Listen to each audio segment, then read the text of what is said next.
Assalamualaikum warahmatullahi wabarakatuh. Waalaikumsalam warahmatullahi wabarakatuh.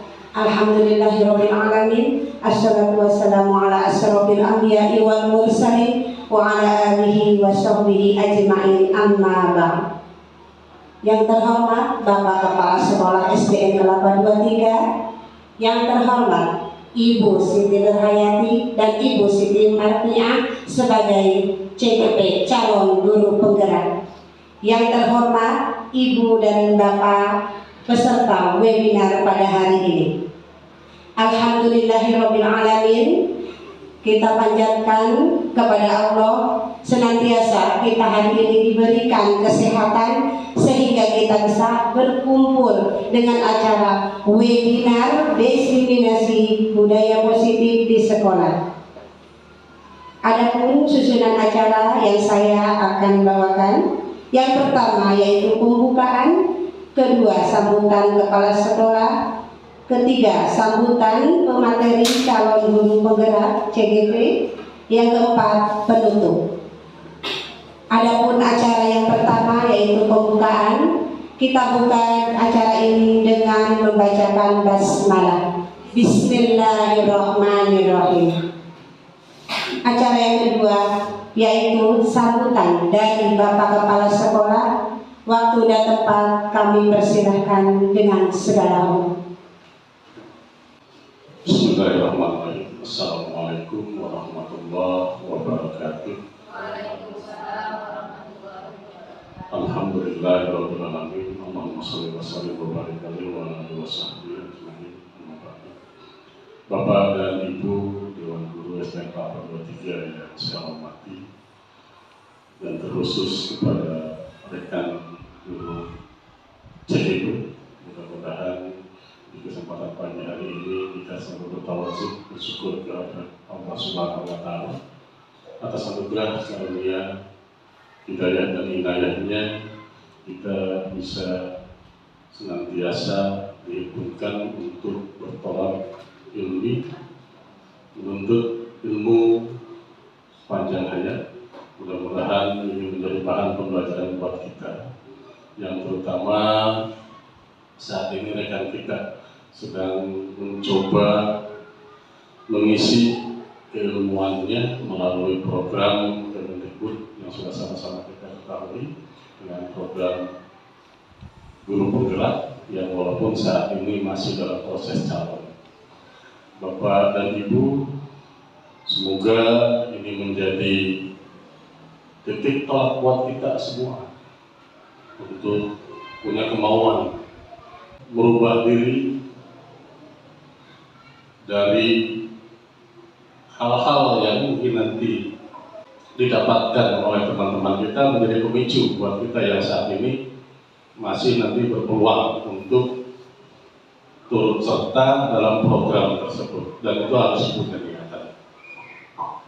Bapak dan Ibu yang saya hormati, alhamdulillah di kesempatan ini kita bisa dihimpunkan untuk mencoba menggali dari apa yang akan disampaikan oleh rekan kita yang saat ini tengah menjalani program sebagai calon guru penggerak, dan mudah-mudahan nanti menjadi benar-benar guru yang bisa menggerakkan dengan kaidah untuk kita yang saat ini, karena semakin ke depan dunia pendidikan semakin menuntut kita untuk lebih banyak belajar. Yang terutama dari apa yang tertuang di layar ini, ada kata diseminasi. Saya sudah nyusun dari kata yang satu ini akan tumbuh menjadi diferensiasi. Ujung-ujungnya menuntut kita untuk bertransformasi. Mudah-mudahan Bapak Ibu sudah hafal apa sih diseminasi. Dari diseminasi budaya positif di sekolah yang harus kita terapkan, banyak yang harus kita nanti pelajari. Di antaranya budaya positif itu sendiri punya 6 tuntutan yang harus kita jalankan, yang dirundaikan dengan program-program pembelajaran. Jadi mudah-mudahan dengan adanya kegiatan ini bisa bermanfaat untuk kita memacu diri untuk terus belajar. Mungkin itu yang saya sampaikan. Sukses untuk kita semua. Mudah-mudahan bisa membuat sebuah transformasi ujungnya di SD tempat kita tugas ini, khususnya di SD Kelapa 23 tercinta. Itu mungkin yang dapat saya sampaikan. Tolong untuk semuanya nanti menyikapi ini sebagai bahan pembelajaran. Terima kasih. Mohon maaf, saya akhiri. Assalamualaikum warahmatullahi wabarakatuh. Terima kasih kepada Bapak Kepala Sekolah yang telah memberikan sambutan pada hari ini. Baiklah Bapak dan Ibu, kita akan mendengarkan bersama-sama, kita mendengarkan pemberian materi diseminasi budaya positif di sekolah yang akan disampaikan oleh Ibu Siti Mardiah. Kami persilahkan dengan segala hormat.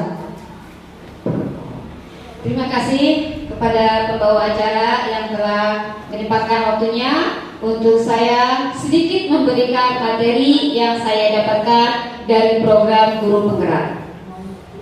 Yang saya hormati Bapak Kepala Sekolah SDN Kelapa 23, yang saya hormati Bapak Ibu Dewan Guru SDN Kelapa 23. Semoga kita semua selalu dalam keadaan sehat, selalu dalam lindungan Allah, dan selalu kuat untuk mendidik, menuntun anak-anak kita menuju yang lebih baik.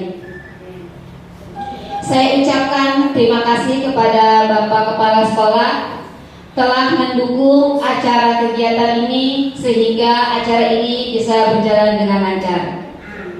Dan tidak lupa saya ucapkan kepada Bapak Ibu Guru yang telah meluangkan waktunya untuk hadir dalam kegiatan diseminasi budaya positif yang akan dilaksanakan di sekolah kita, yaitu di SDN Kelapa 23, yang akan dipaparkan oleh saya sendiri, yaitu Siti Mardiah, CGP Angkatan 9 Kabupaten Tangerang. Tujuan saya untuk mengadakan kegiatan seperti ini diantaranya yaitu satu, memang ini adalah kegiatan dari Guru Penggerak, yaitu aksi nyata modul 1.4 yang dilaksanakan di sekolah kita masing-masing, agar bukan saya sendiri yang mendapatkan ilmu, tetapi teman-teman juga mendapatkan ilmu, walaupun saya cara menyampaikannya masih dalam tahap belajar. Yang kedua, untuk melakukan kerjasama, pastinya untuk menciptakan budaya positif itu tidak mungkin saya sendiri, tapi harus ada kolaborasi, kerjasama dengan teman-teman semua, sehingga budaya positif itu bisa terlaksana di sekolah kita. Kemudian yang ketiga adalah saya ingin memberikan sedikit materi yang telah saya dapatkan dari belajar di dalam Guru Penggerak. Ternyata yang saya alami, yang saya pelajari di dalam pembelajaran Guru Penggerak itu banyak sekali manfaat-manfaatnya, sehingga saya sedikit ingin berdiskusi, sharing. Ya, bukan saya berarti sok bisa, tidak, tetapi kita sama-sama berbagi ilmu dan berbagi pengalaman. Nah, Bapak Ibu sekalian, kita akan langsung ke materi ya. Materinya ini di sini ada 8 poin. Nah, dari 8 poin ini ada disiplin sosial, nilai-nilai kebajikan, teori motivasi perilaku manusia, hukuman dan penghargaan, keyakinan kelas, kebutuhan dasar manusia, 5 posisi kontrol, dan yang terakhir adalah segitiga restitusi. Nah, Bapak Ibu, di dalam ini saya tidak membahas ini semua. Saya pun belum terlalu bisa, makanya ini kita saling sharing, diskusi ya. Nanti saya akan membacakan materi-materinya, kemudian kita saling berdiskusi saja. Nah, di dalam poin-poin tadi, ternyata secara tidak sadar saya baru mengetahui, udah berpuluh-puluh tahun jadi guru, oh ternyata seperti ini, oh ternyata seperti itu. Nah, oh-ohnya itu nanti akan kita kita bahas di dalam materinya. Nah, ini di sini ada pendahuluan. Saya bacakan dulu ya pendahuluan. Ki Hajar Dewantara mengumpamakan sekolah sebagai sebuah ladang tempat persemaian bibit. Agar bibit bisa berkembang secara maksimal, maka petani dapat memperbaiki kondisi tanah, memelihara bibit tanaman, memberi pupuk dan air, membasmi ulat-ulat atau jamur-jamur yang mengganggu hidup bibit tanaman dan lain sebagainya. Nah, menurut Bapak Ki Hajar Dewantara, sekolah kita ini seperti ladang. Bibitnya adalah anak, murid. Kita sebagai petani. Pada dasarnya, anak itu sudah punya kodratnya masing-masing, punya kemampuannya masing-masing, punya potensinya sendiri-sendiri. Nah, kita sebagai guru atau sebagai petani hanya membimbing, menuntun. Anak ini, oh ternyata nih anak ini punya karakter kayaknya akan jadi cita-cita jadi dokter atau jadi polisi.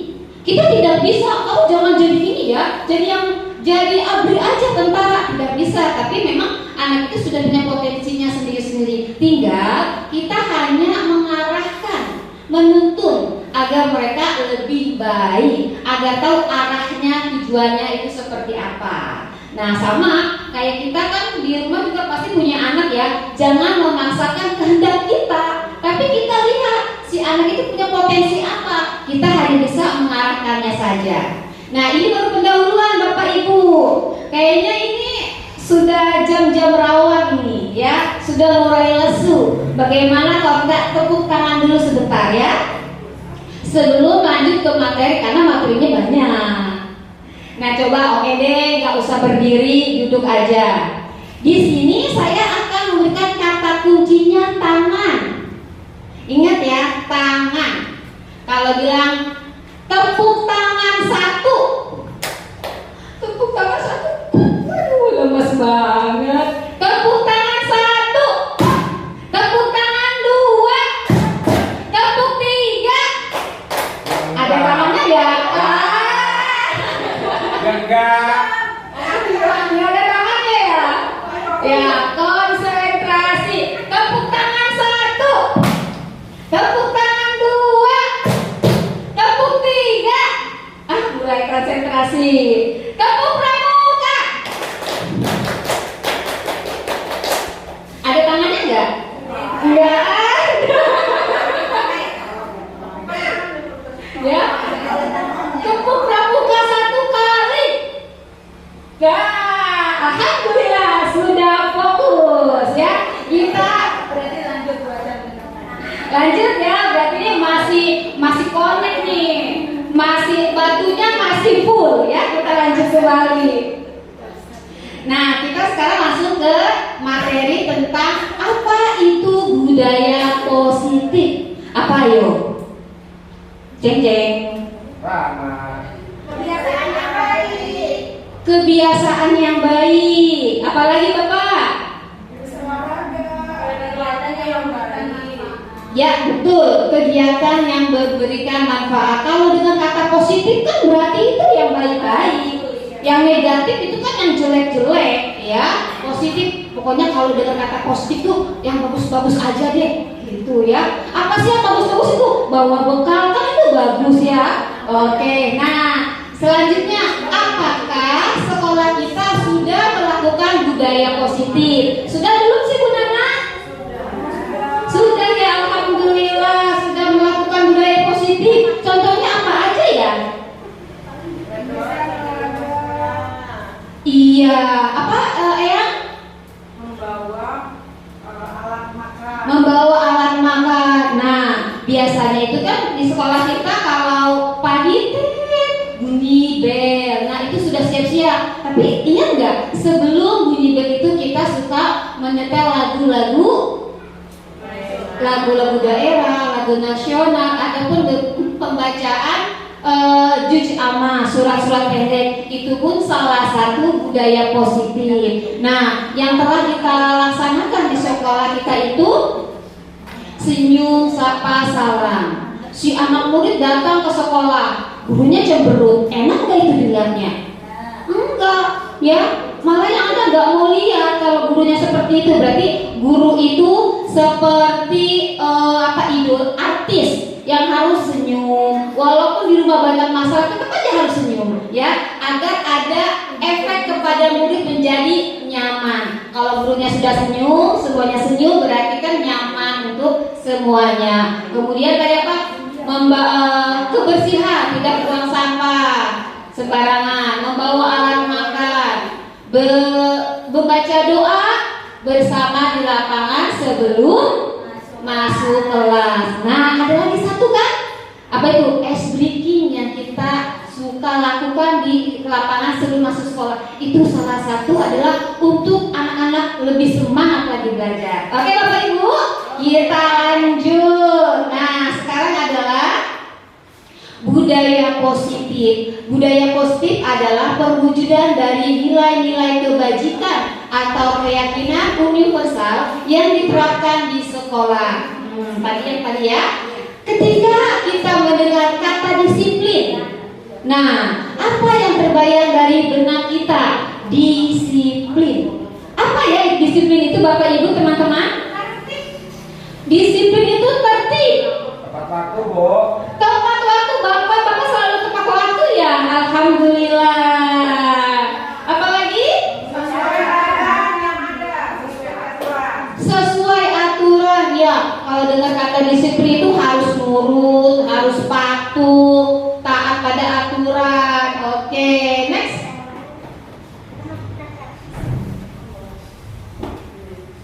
Nah, disiplin positif saya akan bacakan dulu ya. Disiplin positif adalah rasa ketaatan dan kepatuhan terhadap nilai-nilai yang dipercaya dan menjadi tanggung jawabnya. Kebanyakan orang akan menghubungkan kata disiplin dengan tata tertib, teratur, dan kepatuhan pada peraturan. Kata disiplin juga sering dihubungkan dengan hukuman, padahal itu sungguh berbeda. Karena belajar tentang disiplin positif tidak harus dengan memberi hukuman. Justru itu adalah salah satu alternatif terakhir dan kalau perlu tidak digunakan sama sekali. Dalam budaya kita, maka makna kata disiplin dimaknai menjadi sesuatu yang dilakukan seseorang pada orang lain untuk mendapatkan kepatuhan. Kita cenderung menghubungkan kata disiplin dengan ketidaknyamanan. Nah, biasanya kalau orang mendengar kata disiplin itu kayaknya nggak nyaman nih, harus dilaksanakan. Padahal tidak juga ya, itu sangat berbeda. Oke, dilanjut. Oke, nah sekarang kita melanjutkan pada materi nilai-nilai kebajikan. Coba, nilai-nilai kebajikan adalah sifat-sifat positif manusia. Pada dasarnya memang manusia itu sudah mempunyai nilai-nilai kebajikan, ya, yang merupakan tujuan mulia yang ingin dicapai setiap individu. Nah, nilai-nilai kebajikan ini universal, antara lain apa aja? Kasih sayang, kemudian bersyukur, apa lagi? Tanggung jawab. Nah, ini semua itu sudah memang ada dasarnya pada diri kita sebagai manusia. Seperti yang telah dikemukakan oleh Dr. William Fraser dan Ian Boser menyatakan bahwa setiap perbuatan memiliki suatu tujuan, dan dengan mengaitkan nilai-nilai kebajikan yang diyakini seseorang, maka motivasi intrinsiknya akan terbangun sehingga menggerakkan motivasi dari dalam untuk dapat mencapai tujuan mulia yang diinginkan. Jadi kalau kita mempunyai suatu tujuan, berarti kan kita semangat tuh. Itu akan menggerakkan yang ada di dalam diri kita untuk mencapai tujuan itu tersebut. Oh, saya ini mau mendapatkan sesuatu. Berarti itu tidak secara langsung yang ada motivasi yang ada di dalam diri kita itu muncul, menggerakkan seluruh energi yang ada untuk mencapai suatu tujuan itu lagi ya. Nah, kemudian di sini ada teori motivasi perilaku manusia. Nah, Ian Boser dalam bukunya menyatakan ada tiga motivasi perilaku manusia. Yang pertama, motivasi untuk menghindari hukuman. Yang kedua, motivasi untuk mendapatkan imbalan penghargaan dari orang lain. Yang ketiga, motivasi untuk menghargai dirinya sendiri. Nah, Bapak Ibu tadi kan sudah saya bacakan nih tentang 3 motivasi. Sebelum saya jelaskan, siapa sih yang bisa berpendapat nomor 1 motivasi untuk menghindari hukuman? Ada nggak nih? Nah, biasanya kan orang itu, manusia atau saya mau disiplin, mau mengerjakan sesuatu karena takut dihukum. Mau cepat-cepat takut dihukum, nanti kena hukuman. Makanya mau cepat-cepat datang ke sekolahan. Nah, ada juga nih yang kedua. Kira-kira nanti saya itu termasuk di dalam motivasi yang mana ya? 1, kedua, atau ketiga? Nah, kalau yang kedua adalah motivasi untuk mendapatkan imbalan penghargaan dari orang lain. Biasanya kan kalau anak-anak suruh ingin tampil, maju, tapi apa? Ada udang di balik batu. Apa itu udangnya? Udang di balik tepung, enak kita makan ya. Nah, ayo majunya, nanti akan dapat hadiah kotak pensil. Nah, kira-kira siapa ya yang seperti itu? Saya juga dulu seperti itu. Ya, jadi banyak macam-macamnya ya. Jadi ada tingkatan-tingkatannya. Ada tingkatan yang memang dia disiplin karena takut dihukum, kemudian takut dapat teguran. Yang kedua adalah motivasi karena mendapatkan imbalan. Seperti ini. Nah, kemudian yang ketiga, motivasi untuk menghargai diri sendiri. Nah, ini yang paling bagus. Dia motivasi untuk diri sendiri, punya keyakinan kalau itu manfaatnya memang kembali untuk diri sendiri. Dari ketiga motivasi ini, yang kita sering lihat itu atau kita sering alami, lebih banyak motivasi yang mana?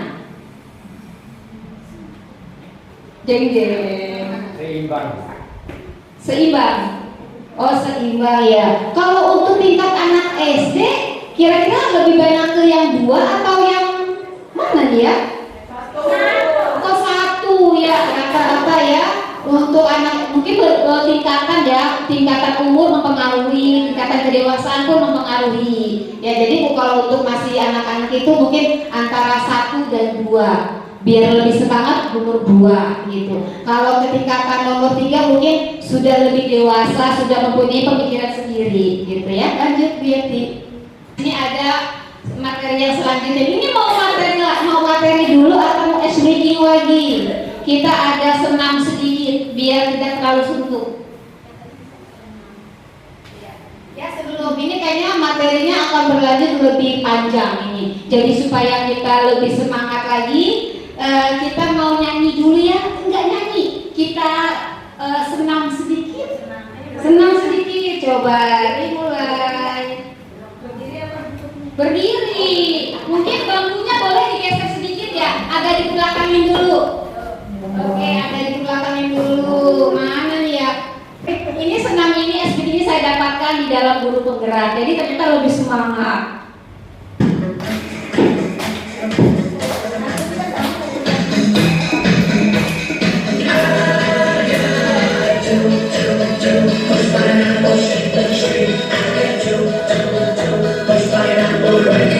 To the left, to the right, jump on down to the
Kita lanjut materi, masih bisa?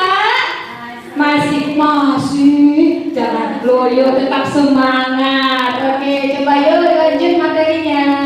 Hukuman dan penghargaan. Pasti ada bedanya ya hukuman dan penghargaan. Nah, di sini ada kasusnya Iva. Nah, saya bacakan dulu ya biar lebih paham alur ceritanya. Setiap ada kasus pasti ada pertanyaan. Nah, pasti harus diserapi dulu nih. Iva kurang menguasai pelajaran matematika, sehingga pada saat pelajaran tersebut berlangsung, dia lebih banyak berdiam diri atau menggambar di buku pelajarannya. Pada saat guru matematikanya, Pak Seno menanyakan pertanyaan, Iva menjadi gugup dan tak sengaja menjatuhkan tasnya dari kursi, serta tiba-tiba menjadi gagap pada saat berupaya menjawab. Seluruh kelas pun tertawa melihat perilaku Iva yang berbicara tergagap-gagap dan terkejut tersebut. Pak Seno pada saat itu membiarkan teman-teman Iva menertawakan Iva yang tergagap dan malu luar biasa, dan malahan minta Iva untuk tetap maju ke depan dan berdiri di depan kelas sambil menunjuk hidungnya karena tidak bisa menjawab pertanyaan Pak Seno. Kelas makin gaduh dan anak-anak pun tertawa melihat Iva di depan kelas memegang ujung hidungnya. Kita bayangkan kalau anak kita atau anak didik kita, saya yakin Bapak Ibu guru di sini tidak ada yang seperti itu. Ini hanya sebagai contoh atau gambaran agar kita bisa merenung apakah sikap ini sebagai seorang guru baik atau tidak. Kira-kira dilaksanakan atau tidak? Gitu ya, ini hanya sebagai bayangan saja. Kalau posisi kita di Iva waktu dulu seperti apa perasaannya? Iva itu kan tidak terlalu menguasai pelajaran matematika. Nah, makanya dia lebih banyak diam atau menulis di buku menggambar di buku tulis. Nah, tiba-tiba Pak Seno itu langsung menanyakan pertanyaan kepada Iva. Iva kan kaget karena dia tidak konsentrasi, dia tidak fokus. Nah, dengan gugup tergagap-gagap dia langsung tiba-tiba tasnya terjatuh. Pak Seno tetap saja tuh suruh Iva maju ke depan. Akhirnya Iva tidak bisa menjawab, malah teman-teman menertawakan Iva. Gitu. Kita bayangkan kira-kira kalau seperti itu bagaimana? Nah, di sini ada pertanyaan, coba ya bantu saya untuk menjawab dari kasus tersebut. Kita sama-sama sharing ya. Kita diskusi, bukan saya yang lebih tahu tidak, tetapi kita sama-sama sharing biar lebih memahami lebih dalam. Nah, ada pertanyaan nomor 1. Apakah Anda setuju nih? Apakah kita setuju dengan tindakan Pak Seno terhadap Iva tadi? Tidak ya? Sepertinya tidak, dan kayaknya tidak akan dilakukan. Oke, kenapa coba?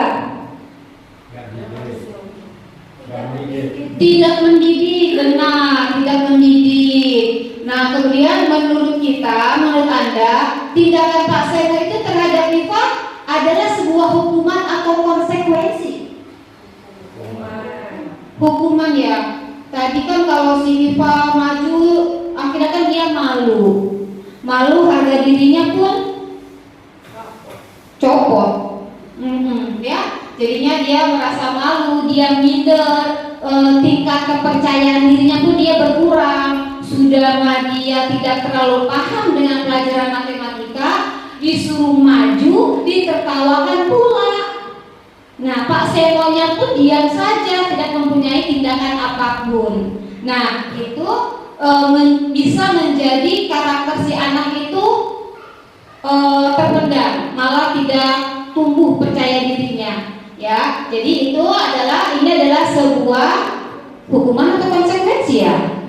Oke ya, jadi kita biar lebih tahu perbedaan hukuman dan konsekuensi itu seperti apa. Nah, di sini ada hukuman atau konsekuensi.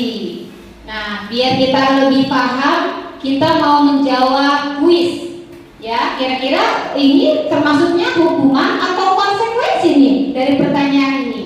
Jawab sama-sama, hukuman atau konsekuensi. Jawabannya cuma pilih salah satu, hukuman atau konsekuensi. 1. Menulis di dalam buku dengan kalimat, saya tidak akan terlambat lagi sebanyak 100 kali.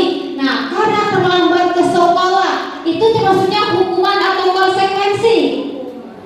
Hukuman ya. Kita sebagai seorang guru pastinya sudah sangat memahami ya perbedaan hukuman dan konsekuensi. Tuh ya. Yang kedua, lari mengelilingi lapangan basket 2 kali karena terlambat hadir ke sekolah.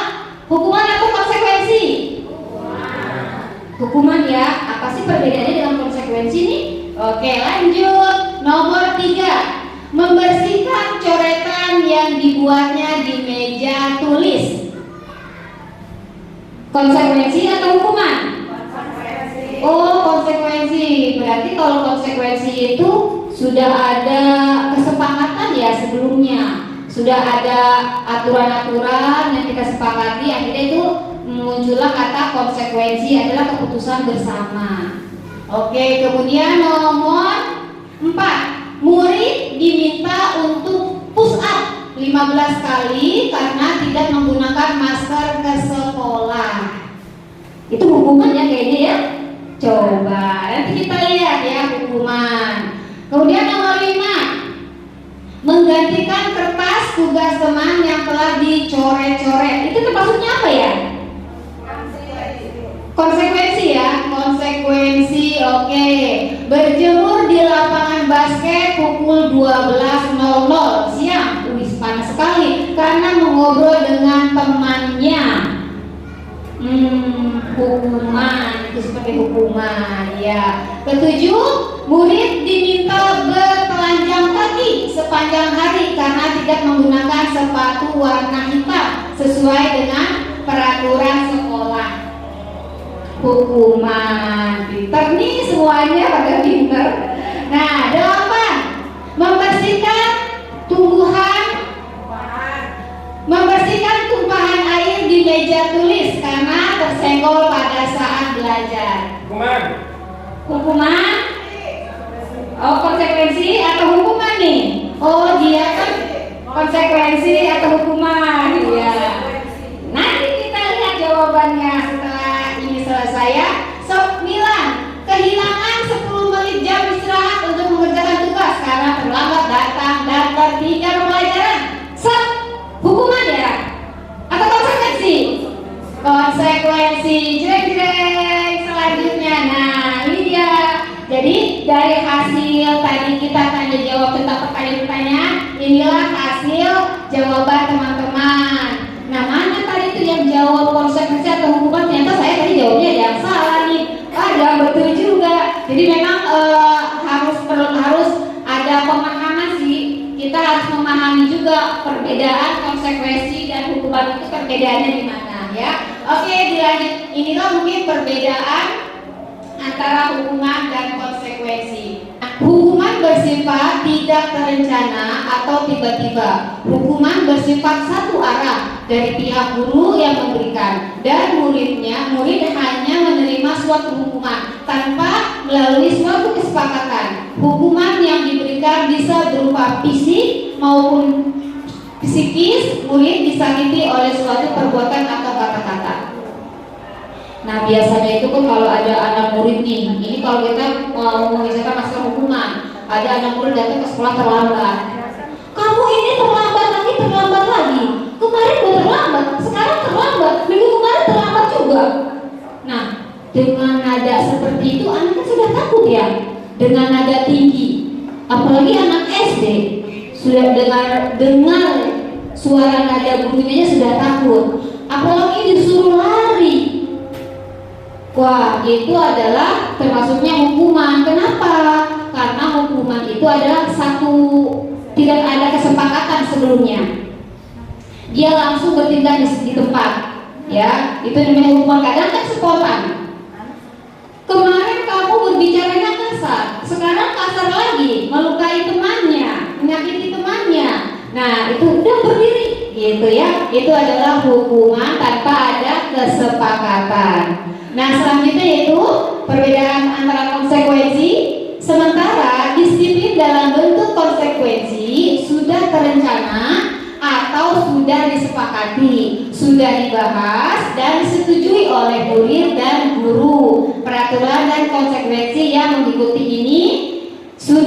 diketahui sebelumnya oleh murid. Sikap guru di sini senantiasa memonitor murid. Nah, jadi perbedaannya sekarang kalau konsekuensi adalah anak-anak sebelumnya sudah tahu nih kalau melanggar pasti dapat hukumannya ini karena sudah disepakati sebelumnya. Oh iya, saya terlambat nih. Oh iya, kemarin sudah membuat kesepakatan kalau terlambat akan menulis, misalkan seperti itu.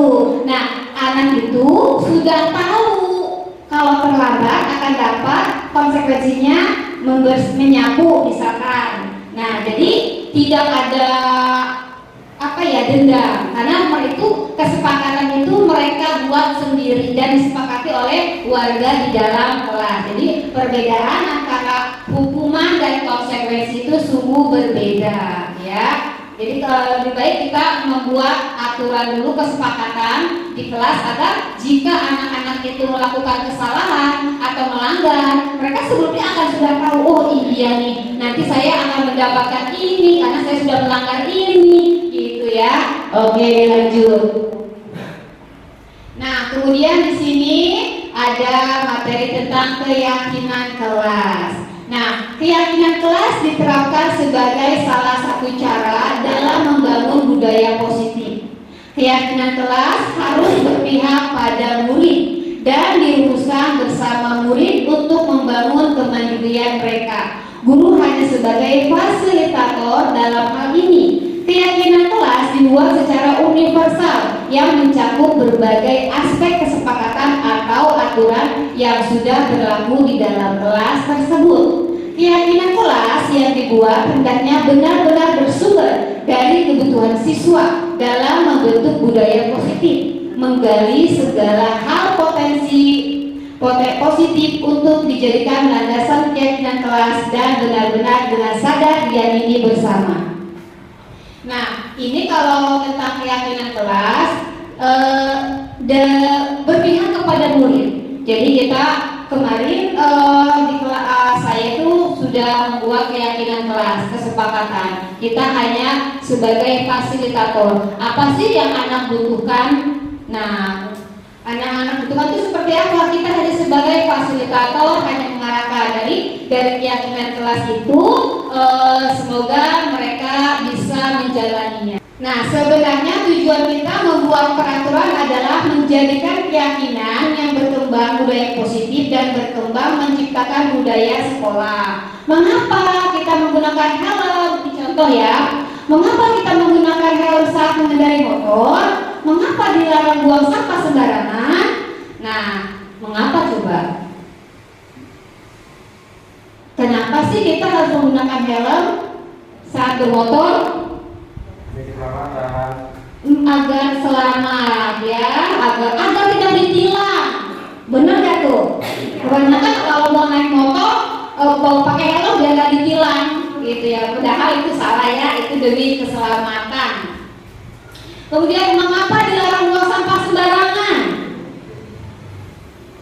Takut banjir, nggak enak dipandang, ya gitu ya.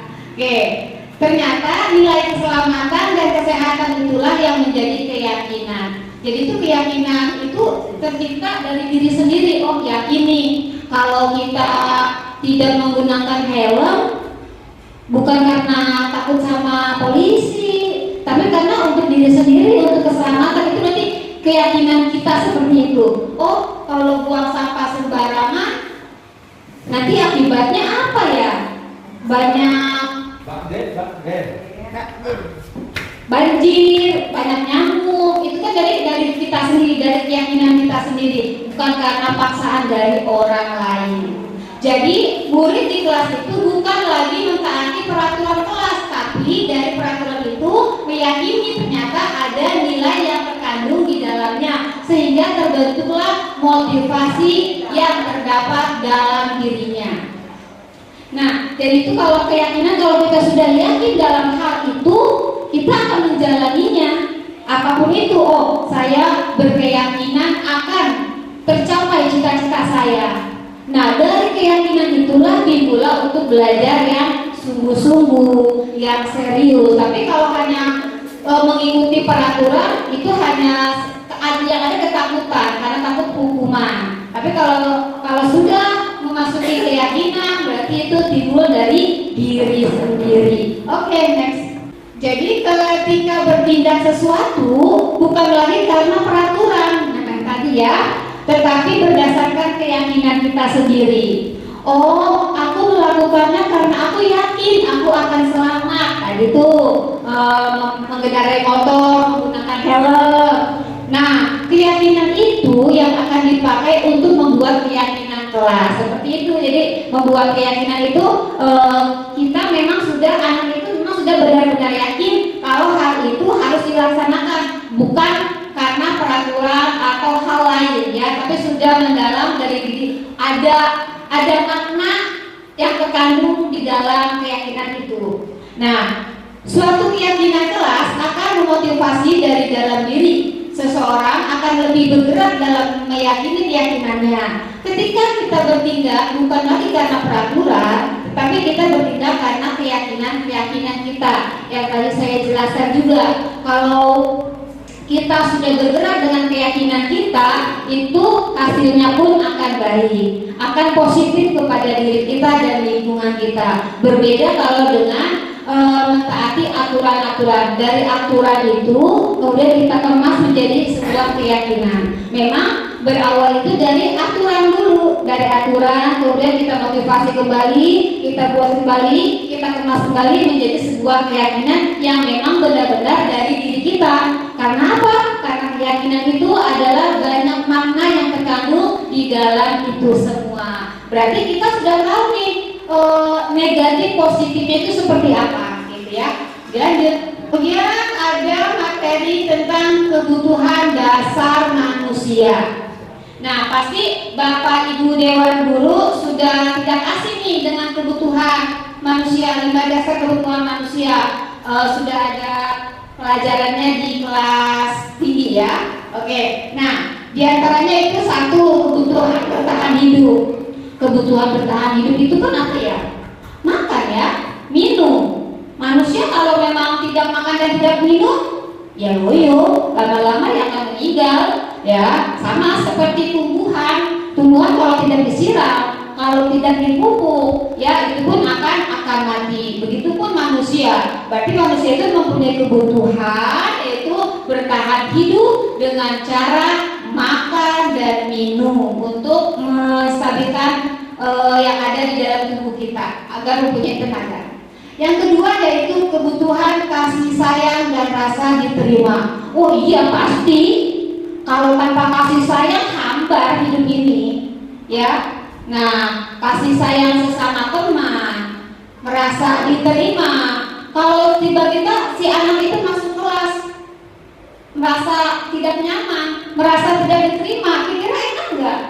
Sendiri, walaupun di keramaian tapi terasa sendiri, itu nggak enak banget. Sama kayak kita, kayak saya aja deh. Jadi di keramaian tapi merasa sendiri, ya karena asing. Itu sepertinya merasa tidak diterima, dan itu sungguh tidak mengenakan ya. Jadi di antara kebutuhan 5 dasar ini yang dibutuhkan oleh manusia ya, merasa disayangi dan rasa diterima oleh lingkungan sekitar, oleh sekolah, masyarakat, apalagi dalam keluarga. Nah, yang ketiga adalah kebutuhan pengakuan atas kemampuan. Pada dasarnya setiap anak, setiap manusia itu memang pasti sudah mempunyai kelebihannya masing-masing, punya keunggulannya masing-masing. Hanya mungkin belum tergali potensi itu. Maka tugas kita sebagai guru, tugas kita sebagai orang tua berkolaborasi untuk menggali potensi yang ada pada diri anak, agar kemampuan-kemampuan mereka itu bisa tumbuh, muncul dan bisa berkembang. Nah itu ya pengakuan itu. Jadi oh iya nih, saya kok rasanya nggak mampu yang kayak si A, padahal dia mampu, tetapi belum tergali saja potensinya. Itu. Kemudian yang keempat adalah kebutuhan akan kebebasan. Nah, kebutuhan akan kebebasan itu seperti apa sih? Seperti apa ya kebutuhan atas kebebasan? Siapa yang tahu? Kebebasan itu apa ini? Riyati? Apa Riyati? Bebas melakukan apa yang ingin dilakukan. Oke. Katanya bebas yang ingin dia lakukan. Jadi tidak tertekan. Yang mau melakukan ini nggak boleh, melakukan itu nggak boleh, ya. Jadi dia itu ada rasa kebebasan ingin melakukan hal-hal yang diinginkan. Tetapi kan hal-hal yang diinginkannya itu tergantung apakah baik ataupun tidak. Tapi di sini tidak, manusia kebutuhan manusia itu ada rasa kebebasannya. Ini bebas, pokoknya nggak tertekan, gitu ya. Ya, yang kelima adalah kebutuhan akan kesenangan. Ternyata manusia itu butuh kesenangan ya. Butuh nggak sih? Butuh. Apalagi, apa Pak? Merokok Pak. Ya, ibu-ibu shopping ya, ke mall gitu ya, jalan-jalan itu kesenangan. Sama anak-anak tuh pasti, apalagi anak-anak masa-masa proses pertumbuhan butuh kesenangan. Jadi kalau anak-anak mau jalan-jalan jangan dilarang ya ibu-ibu. Ajak aja anak-anak biar senang, biar happy. Jangan mikirin kantong. Pagi ada harus pulang. Keluar jalan-jalan gitu ya, itu kan kesenangan ya. Masalah kantong gak usah dipikirin dulu. Jalan aja harus pulang. Ya ada pasar malam nggak? Kesenangan itu nggak perlu yang mahal-mahal kok. Ke pasar malam anak-anak sudah senang juga ya. Oke, beli cilok di bar itu ya benar ya. Mereka udah ya. Jadi 5 kebutuhan dasar manusia itu harus dipenuhi walaupun dengan cara yang berbeda-beda ya. Tidak semuanya sama ekonominya, kebutuhannya sama, tapi strateginya yang berbeda ya. Oke, lanjut. Nah, sekarang kita langsung ke analisis kasus nih. Yang tadi ya, kita ini analisis kasusnya adalah mengaitkan yang tadi 5 kebutuhan dasar manusia. Ada kuis, termasuknya ini kuisnya termasuknya kemana nih? Apakah tentang kebebasan, ataukah merasa diterima, ataukah kasih sayang, ataukah kebutuhan hidup, makan. Nah, tahun ini Wati berusia 17 tahun. Ia senang sekali diajarkan ayahnya mengendarai motor. Ibunya bertanya, bagaimana perasaan kamu setelah bisa mengendarai motor? Wah, perasaan keren banget kan naik motor. Sudah 17 tahun gitu ya. Nah, ibunya kan bertanya bagaimana perasaannya. Nah, menurut Bapak Ibu, kebutuhan dasar apa yang terdapat pada kata-kata di bawah ini? Nah, aku merasa bangga dan senang. Itu kira-kira 5 dasar yang mana? Aku merasa bangga dan senang. Apakah kebebasan, apakah kasih sayang, atau kesenangan, atau kekuasaan? Kekuasaan ya, kekuasaan. Aku merasa bangga dan senang. Itu kekuasaan. Nah, biar bisa jalan-jalan bersama teman-teman setiap akhir pekan. Nah, gimana tuh? Itu apa? Merasa diterima, kasih sayang, atau kebebasan? Kasih sayang itu merasa diterima, biar bisa jalan-jalan bersama teman-teman. Oh iya, berarti kan membutuhkan kasih sayang atau merasa dirinya diterima di kelompok teman-temannya itu. Kemudian menyetir motor itu seru. Wah, menyetir motor itu seru. Itu apa? Kebebasan ya? Oh senang, ya benar, Bu Siska benar, yaitu menyetir motor itu kesenangan. Ya, menyetir motor itu kan kayaknya senang. Ya, keliling-keliling kemana itu membuat hatinya menjadi senang. Nah, bagaimana nih sekarang? Bagaimana cara kita memenuhi kebutuhan dasar mereka? Caranya seperti apa ya? Ya pasti caranya berbeda-beda untuk memenuhi kebutuhan dasar. Setiap yang 5 dasar tadi pasti beda-beda. Nah, ketika kebutuhan dasar mereka telah terpenuhi, maka keyakinan mereka untuk melaksanakan hal positif akan muncul dengan sendirinya. Ketika mereka melakukan kesalahan, kita lihat apa yang menyebabkan kesalahan mereka. Barulah kita lihat kekurangan kebutuhan kebutuhan dasar apa yang akan kita penuhi. Nah, jadi ini pada dasarnya kita harus memenuhi kebutuhan dasar mereka dulu, walaupun dengan cara yang berbeda-beda, tidak semuanya disamakan. Yang penting kebutuhan dasarnya merasa terpenuhi. Nah, kemudian setelah itu barulah kita mencari apa sih kekurangannya itu, apa sih yang belum terpenuhi dari 5 kebutuhan tersebut, ya seperti itu. Nah, kemudian kita lanjut ke 5 posisi kontrol. Ya, 5 posisi kontrol. Bagaimana cara kita sebagai pendidik dalam menyikapi murid yang melakukan kesalahan? Gak mungkin dong manusia itu sempurna, gak ada manusia yang sempurna. Pasti manusia itu melakukan kesalahan. Karena apa sih? Karena memang manusia letaknya salah dan lupa, pasti mempunyai kesalahan-kesalahan. Nah, di sini ada 5 posisi kontrol. 1, penghukum. Yang kedua adalah pembuat rasa bersalah. Yang ketiga, posisi sebagai teman. Yang keempat, pemantau. Yang kelima, manajer. Nah, ini kita diingat dulu nih. Kira-kira dari 5 posisi kontrol ini kita sendiri lebih ke arah yang mana nih? Lebih ke nomor yang berapa? Tadi kan belum tahu definisi 5 kontrol ini seperti apa ya. Oke, definisinya adalah yang pertama adalah tentang penghukum dulu. Nah, nanti setelah ada materi-materi seperti ini, 5 posisi kontrol akan ada videonya, jadi lebih bisa mengekspresikan wajah si penghukum itu kayak gimana, wajah si manajer kayak gimana, apalagi wajah yang berteman. Wah, itu sangat mengasihkan sekali ya. Jadi sekarang kita mau memaparkan penghukum dulu seperti apa.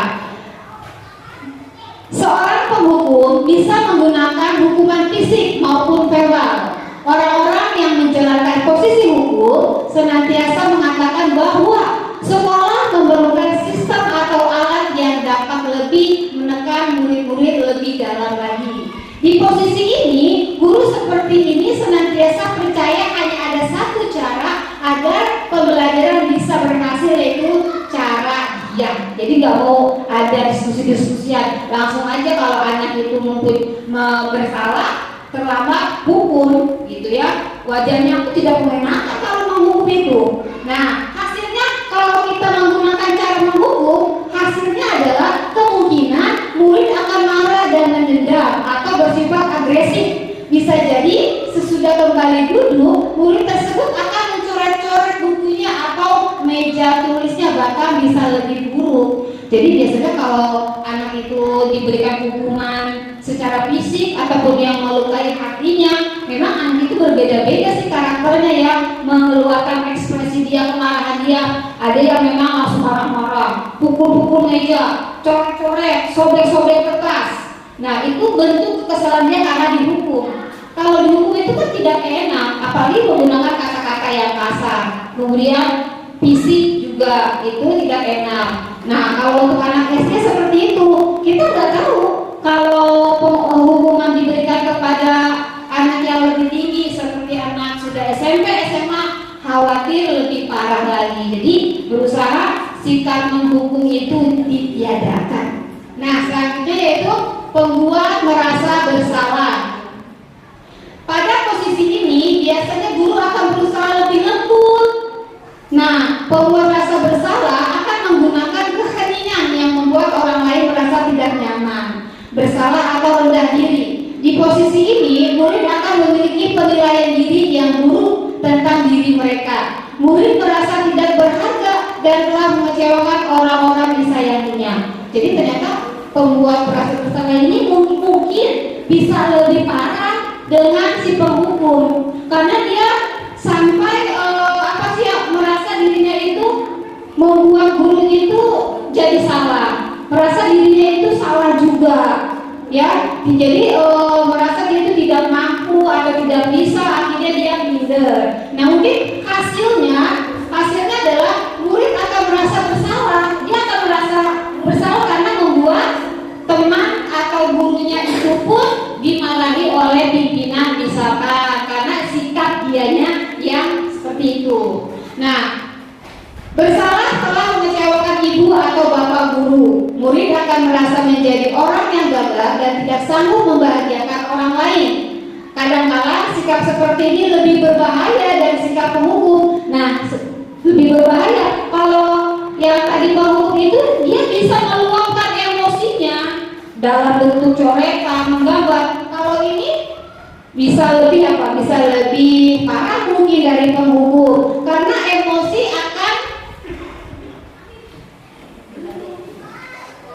emosinya akan tidak terkontrol, ya. Nah, sekarang adalah posisi sebagai teman, yang ketiga posisi sebagai teman. Nah, kalau sebagai teman ini kayaknya agak enak nih, wajahnya enak, bersahabat, tapi ada plus dan minusnya. Nah, guru pada posisi ini tidak akan menyakiti murid, namun akan tetap berupaya mengontrol murid melalui persuasi. Posisi teman pada guru bisa negatif ataupun positif. Nah, Bapak Ibu guru, kalau dalam posisi teman itu ada bagusnya, tapi ada jeleknya juga. Jadi kalau si murid sama si guru itu berteman, positifnya adalah dia mengikuti apa yang diperintahkan guru tersebut, ya. Tetapi jeleknya adalah, negatifnya adalah kalau ada guru pengganti, bukan guru yang dia sebagai teman, dia tidak akan mengikutinya. Itu ya bagus dan tidaknya. Nah, hasilnya murid akan merasa senang dan akrab dengan guru. Ini termasuk dampak yang positif. Nah, berarti ini yang positifnya. Kemudian hanya saja di sisi negatif, murid menjadi ketergantungan pada guru tersebut. Bila ada masalah, dia merasa bisa mengandalkan guru tersebut. Nah, jadi ini negatifnya, ini selalu mengandalkan. Kalau kita ada guru yang teman itu, dia nggak mau, jadi hanya mengandalkan guru tersebut. Oke, lanjutnya. Nah, tadi kan sudah tuh penghukum, merasa bersalah. Ya, kemudian sekarang pemantau. Nah, memantau berarti mengawasi ya. Yang namanya juga memantau berarti mengawasi ya.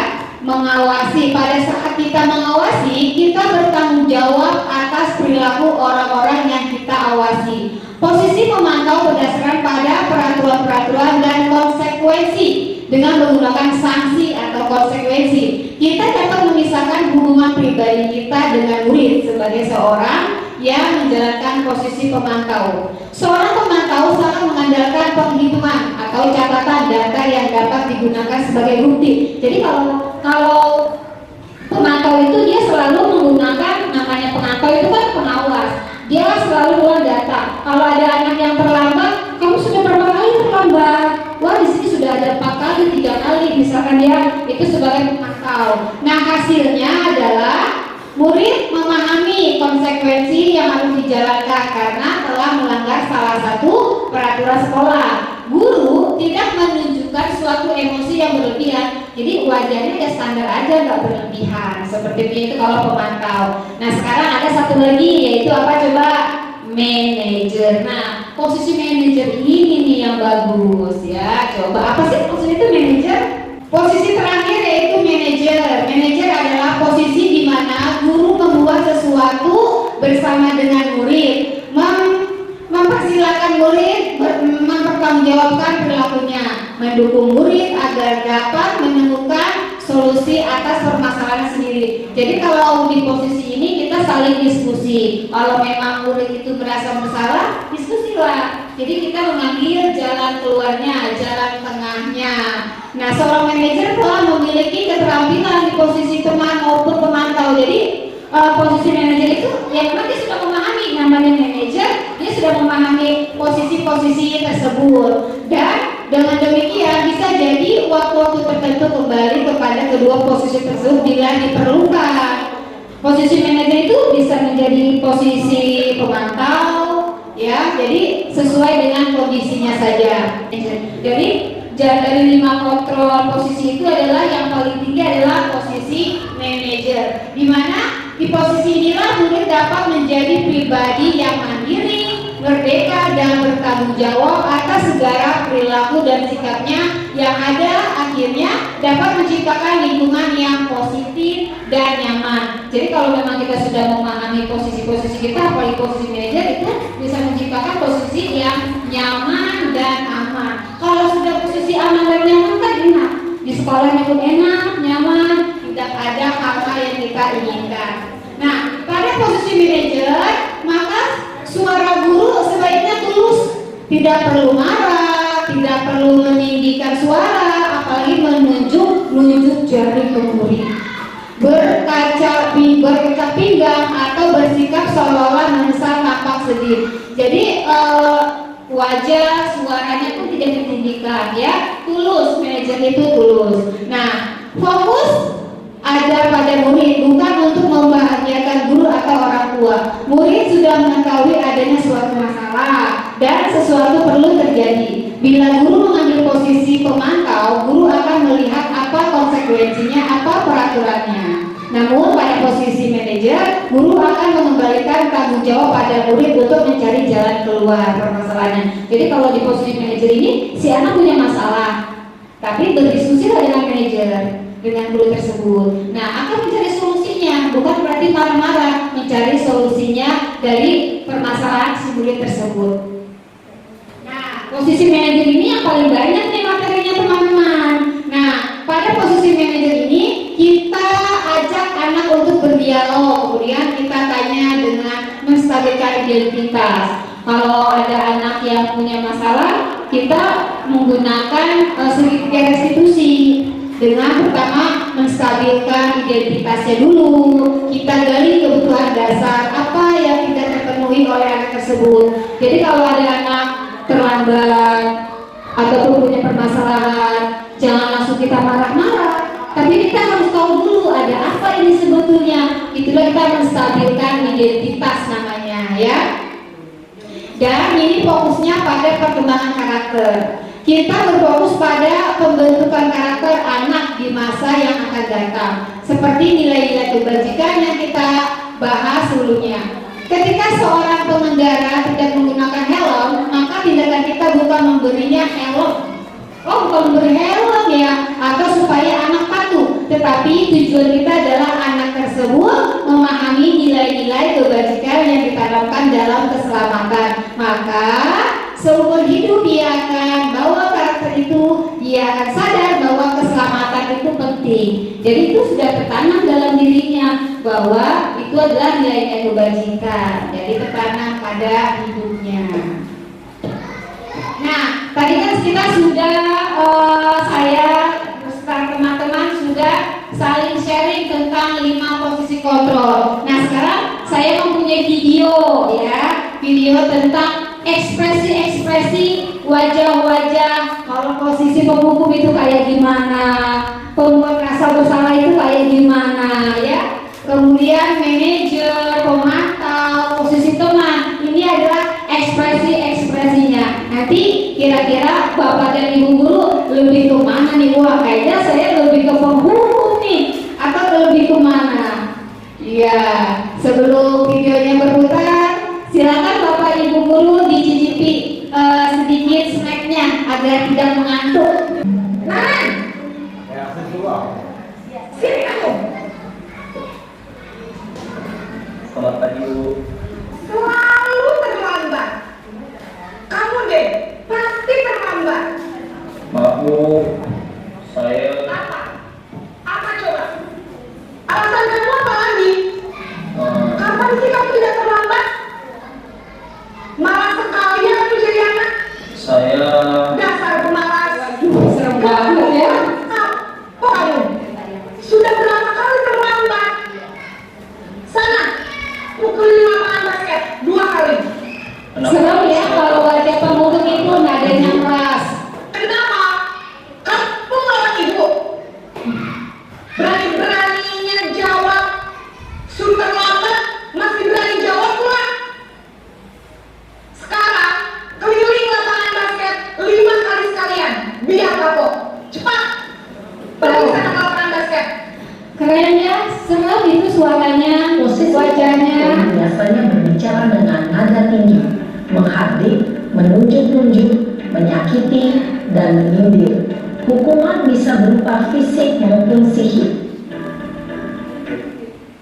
Ya, itu adalah penghukum. Penghukum itu seram, makanya jangan jadi penghukum Bapak Ibu, menyeramkan. Nah, selanjutnya ini posisi apa nih wajahnya nih? Kita coba.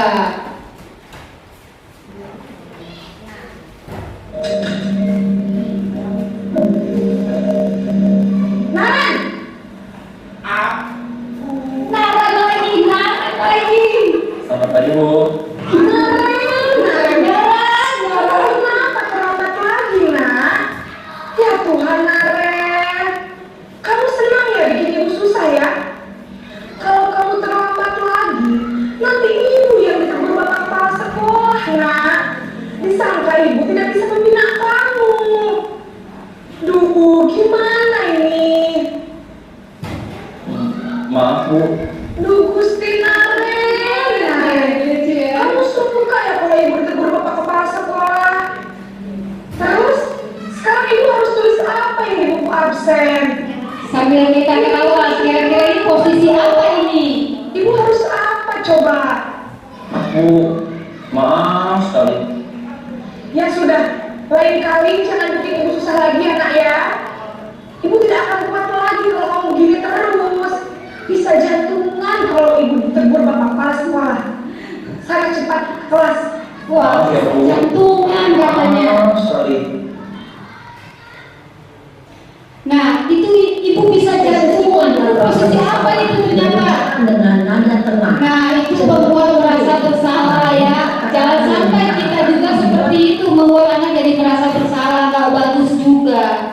Nah, selanjutnya ini kita coba lagi, ini posisi apa ini?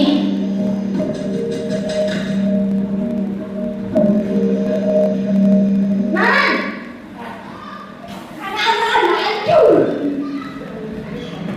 Selamat pagi Bu.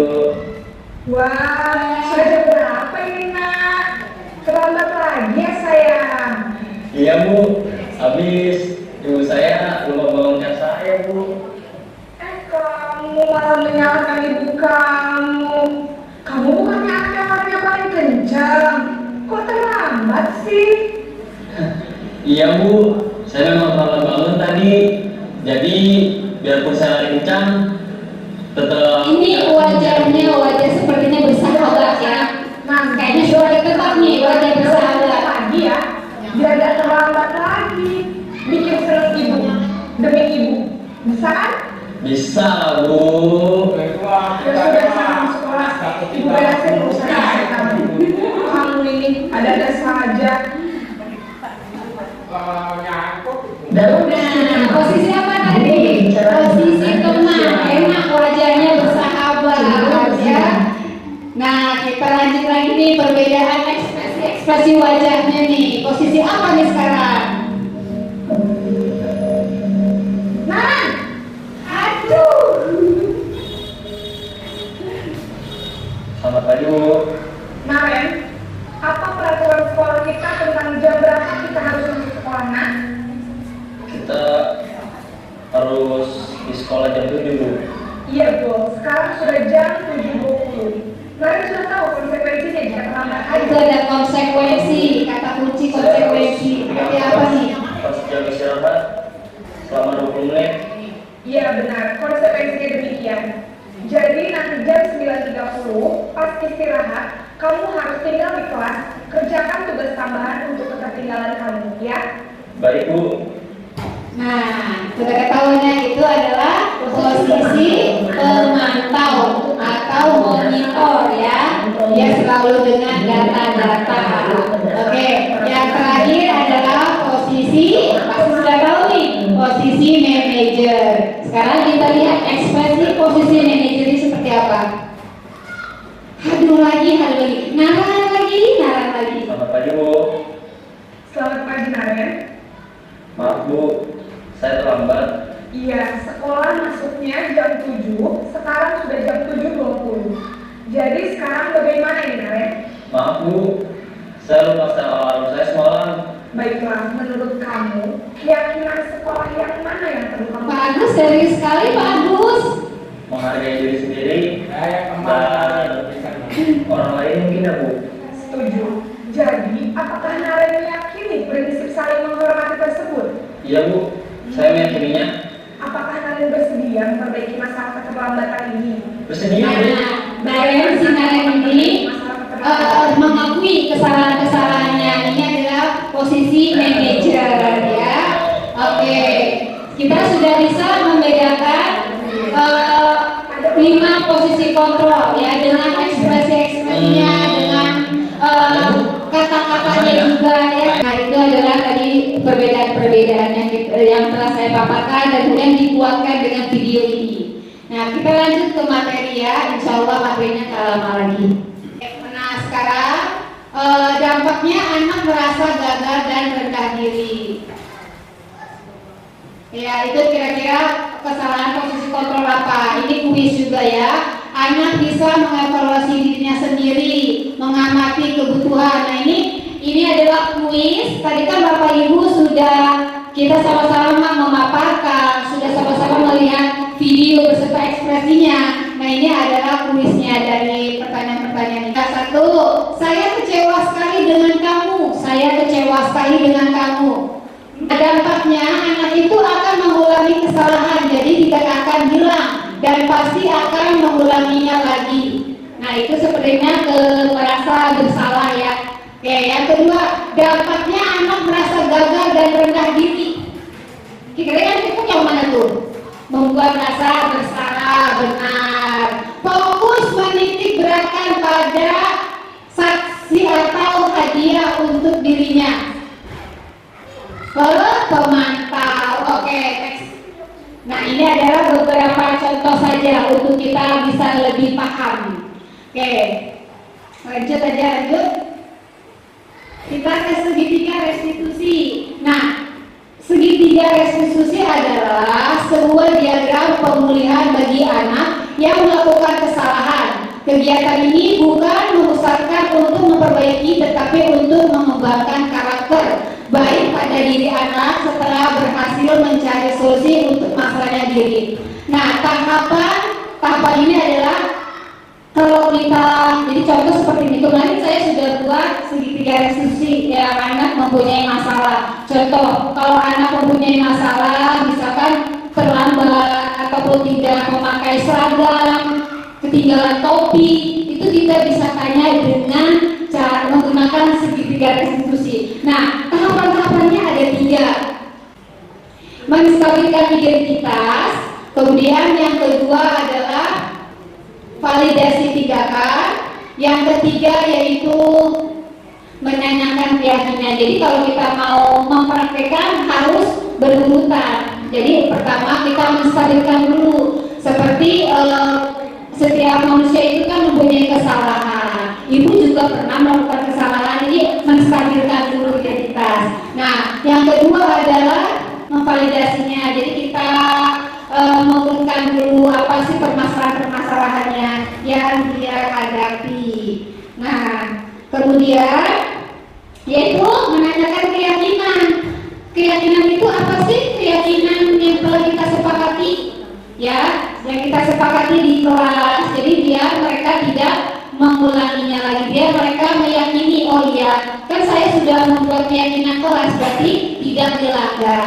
Nah, ini adalah salah satu contoh yang telah saya buat menggunakan segitiga restitusi. Nah, saya membuat ini, contohnya adalah anak itu mengambil krayon temannya tanpa izin. Jadi saya membuat video ini menggunakan segitiga restitusi. Pertama, menstabilkan dulu, menanyakan dulu, apa sih, kok kenapa sih meminjam krayon tanpa izin gitu. Di sini sayangnya memang saya tidak menuliskan, mungkin suaranya kurang jelas. Ini kurang jelas, saya belum menuliskan. Oh, pas saya bicara di sini ini menstabilkan identitas atau memvalidasi atau membuat keyakinan, ya kurang jelas di sini. Tapi video ini sudah saya terapkan semua dari 3 restitusi ini.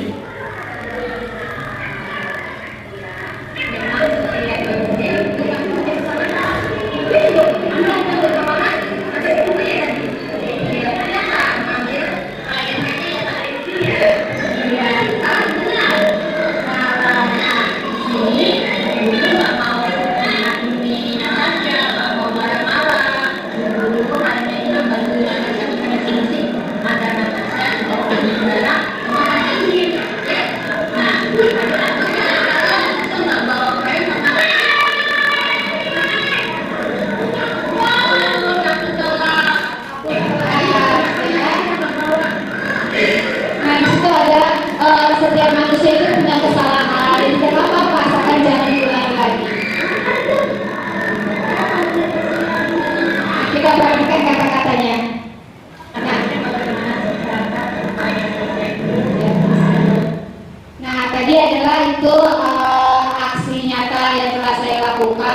tentang permasalahan menggunakan segitiga restitusi. Terakhir adalah alhamdulillahirabbil alamin. Bapak Ibu Dewan Guru, sedikit materi yang telah saya sampaikan, semoga walaupun saya belum terlalu